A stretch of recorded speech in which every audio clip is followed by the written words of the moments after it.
This lesson is on trigonometry. It's the study of measuring parts of triangles. Let's look at the anatomy of a right triangle. So, we have a right triangle, we have 90 degrees in the corner here. Across from the 90 degrees is always called the hypotenuse.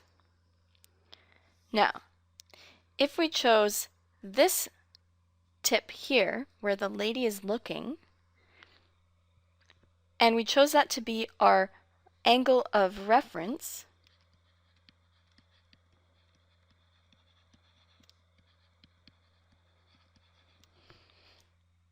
so here's our reference angle, then exactly the side that she is looking at is called the opposite side because it's opposite to the angle of reference.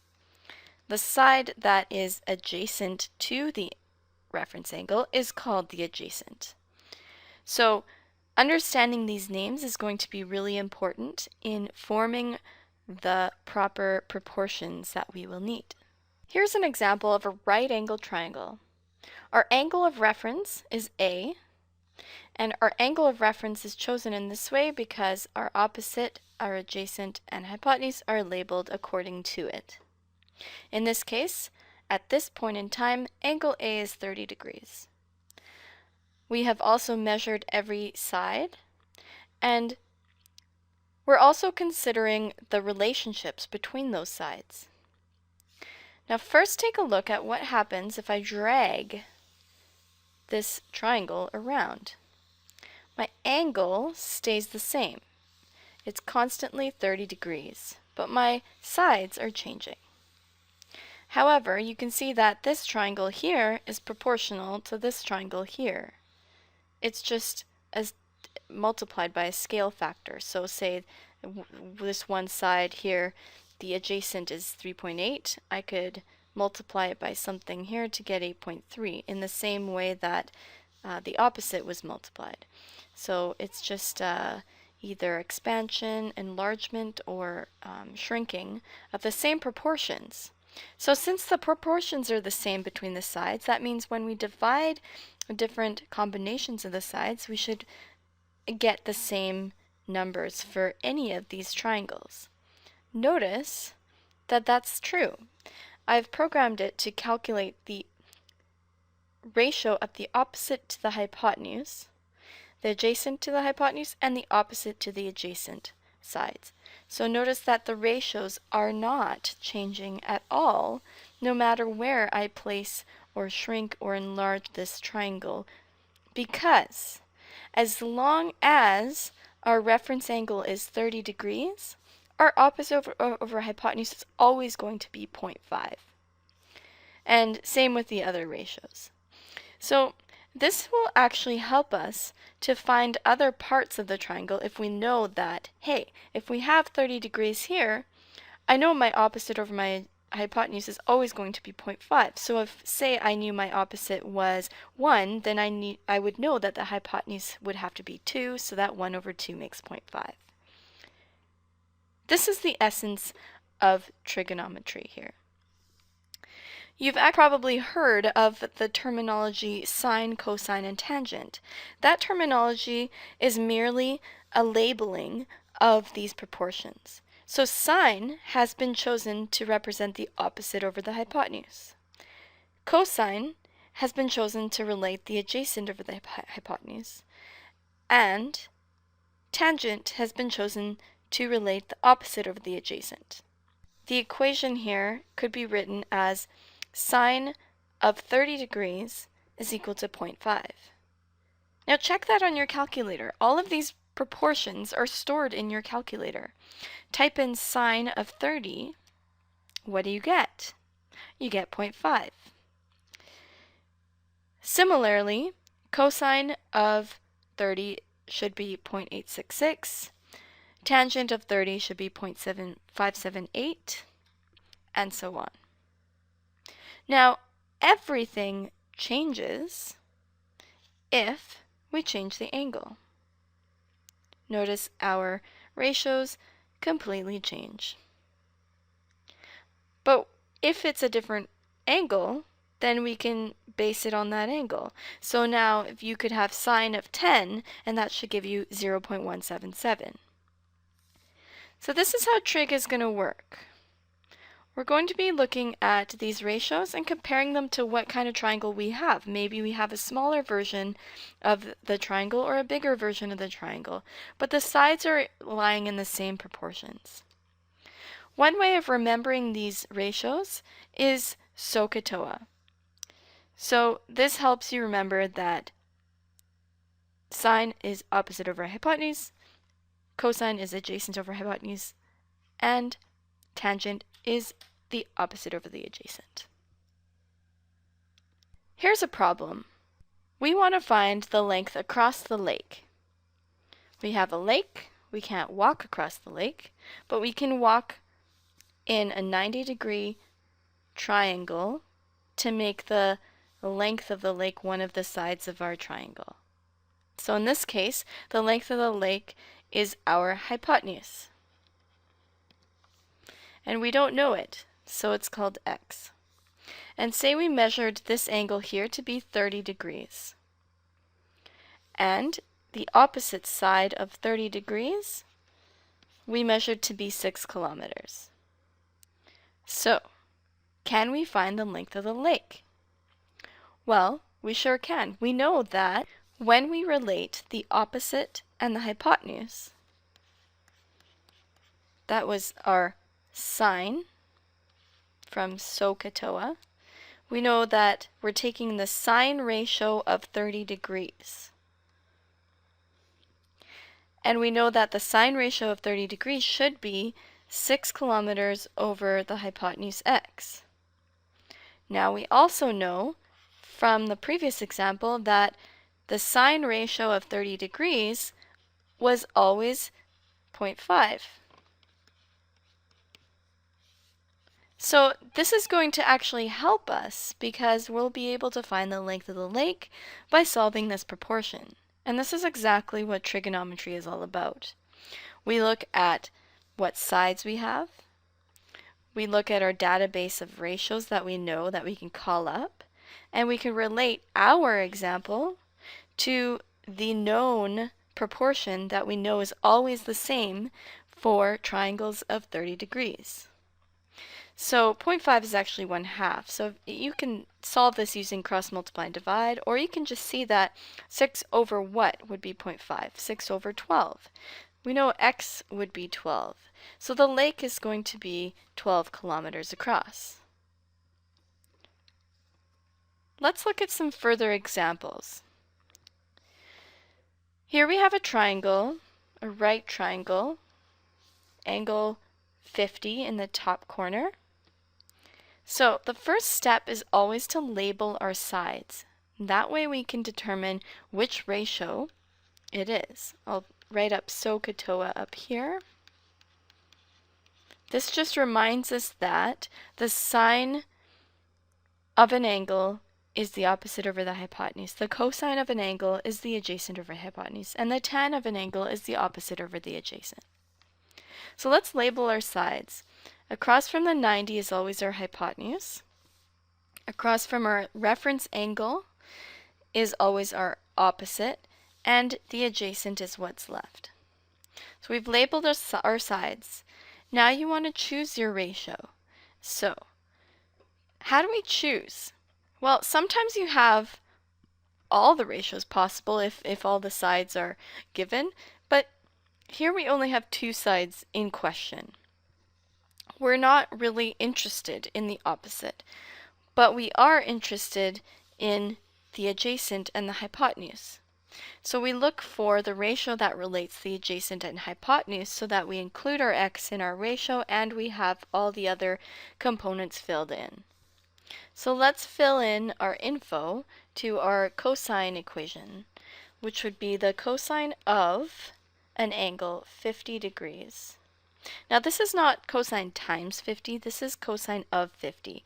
This is a language that calls up from your calculator the question of what is the proportion of the adjacent over the hypotenuse in any triangle that has a 50-degree reference angle.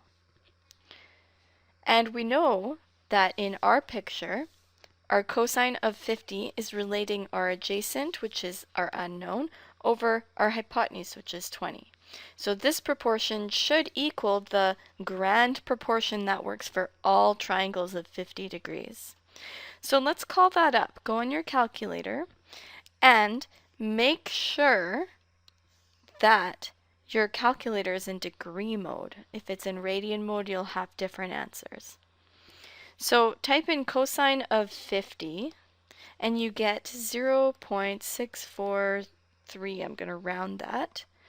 And this is the proportion that works for this ratio for 50-degree triangles.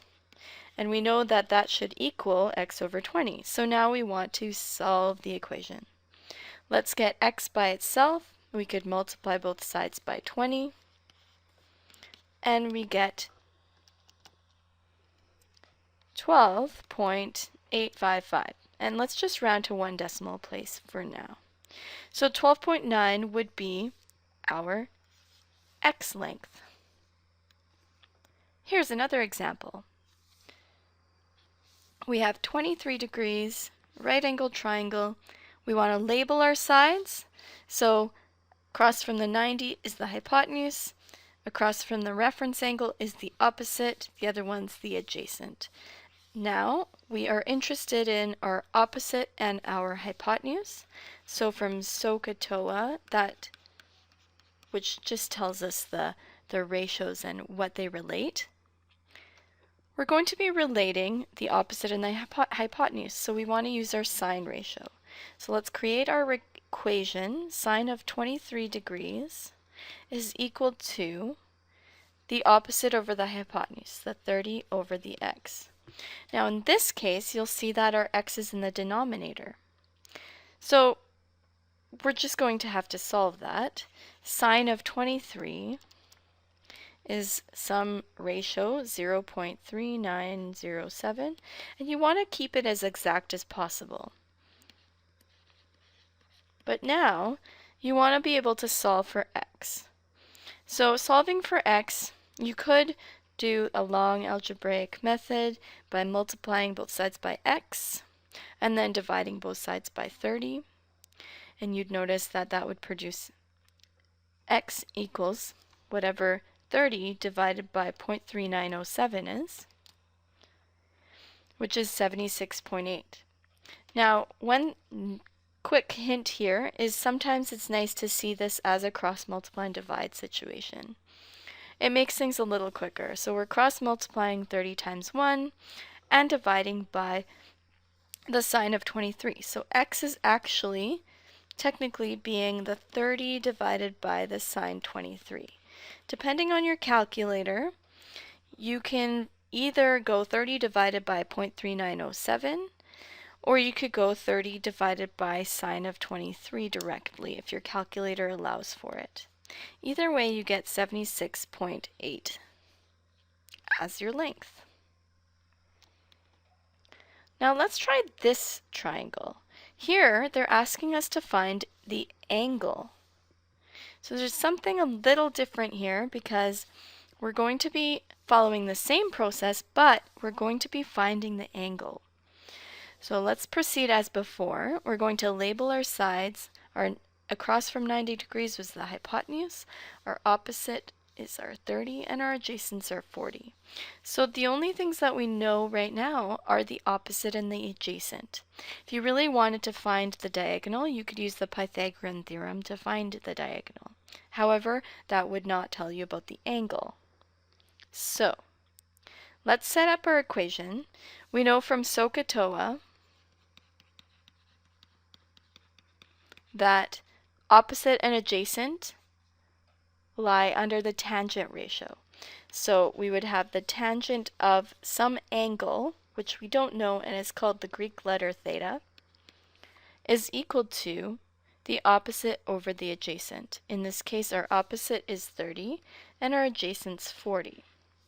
So we know that the tangent of some angle is going to give us 3/4. But we don't know what that angle is.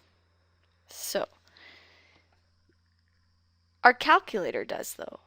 Our calculator has the ability to tell us what angle under the tangent ratio will give us 30 over 40. Now 30 over 40 in the calculator is stored as 0.75. So if you want to access this angle, what you need to do is tell the calculator to access it by taking the inverse operation on both sides. So what happens is we're taking theta to be tan inverse of 0.75. The inverse operation always produces us with an angle. So type that into your calculator. Somehow you need to access the inverse. Usually it's using the second function tab. It's usually right above the sine button. So tan inverse of 0.75 is approximately 36.9 degrees. Let's say that's just 37 degrees. So that's how we find an angle. We need to use the inverse ratio to eliminate the ratio and backtrack. And we're basically asking the calculator, what angle makes this work in this way? So let's proceed. Here's some more examples, things that might come up. One question would be just to find the cosine of 72. All you do is access it in your calculator, and that leaves you with 0.309. And they haven't told us to round to a certain place value. So in general, your final answers, you can round them to, say, one place value. And angles can be answered as whole numbers, unless otherwise specified. However, when you do your calculations, you want to keep them as exact as possible until you get your final answer. Here's another question. They might ask, find alpha, which is an angle because it's lying within sine, if the sine of that angle is 0.3591. So they're asking us to backtrack into what angle gave us 0.3591 with the ratio of sine opposite over hypotenuse. So in our calculators, we want to access it by using the sine inverse function, which leaves us with alpha being sine inverse of 0.3591, giving us 21 degrees. Remember to stay in degree mode. If you're not getting these numbers, then that means your calculator is not in the correct mode. Another example would be to solve the triangle. So you might be given a triangle and it says solve the triangle. What that means is find everything. Find all components.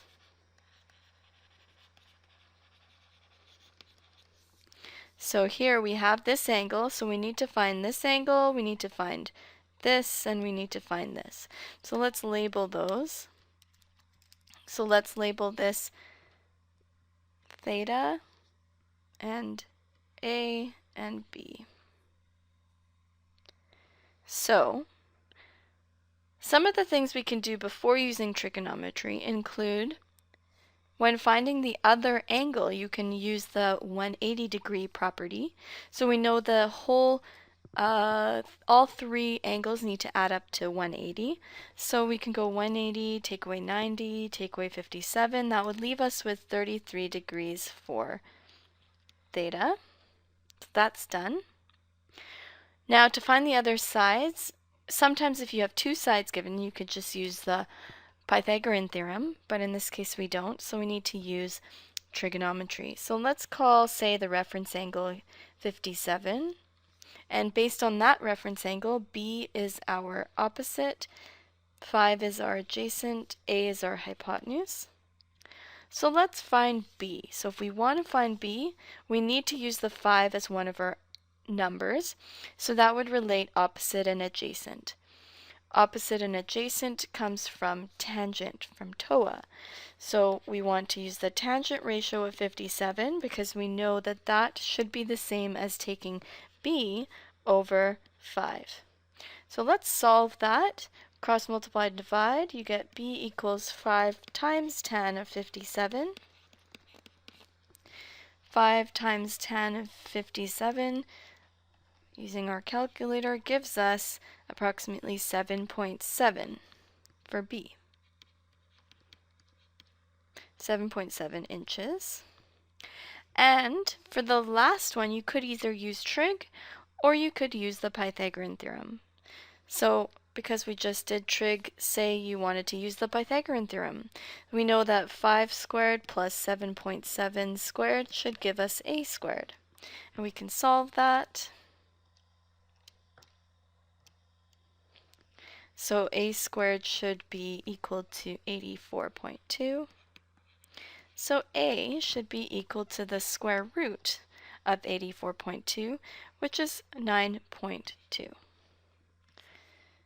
And this is how we found all the other pieces, only given 2 parts of the triangle.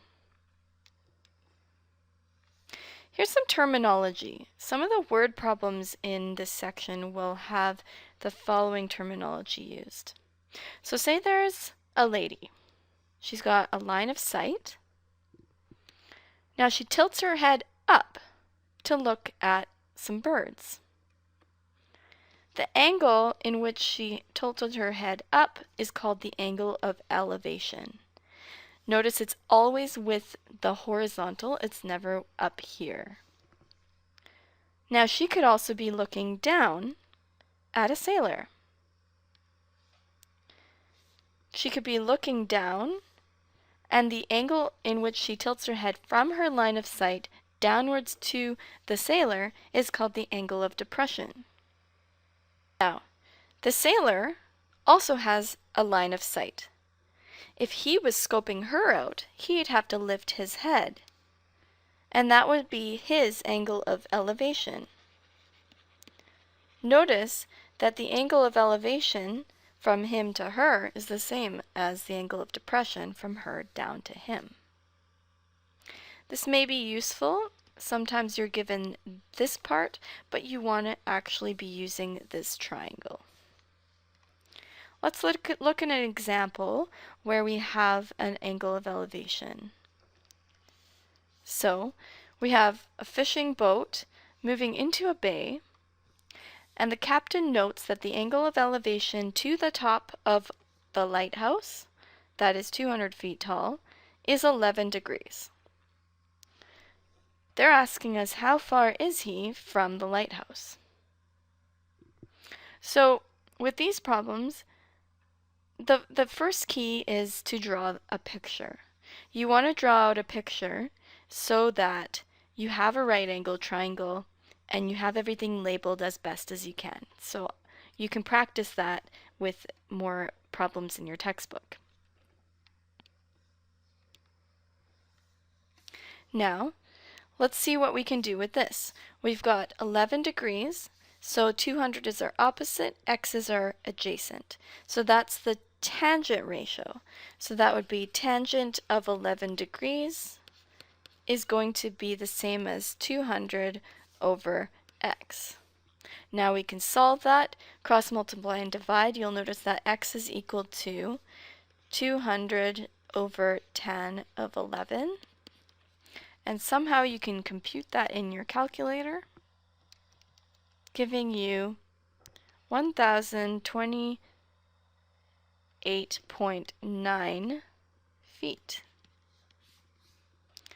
So that tells us that the sailor is 1,029 feet away from the bay.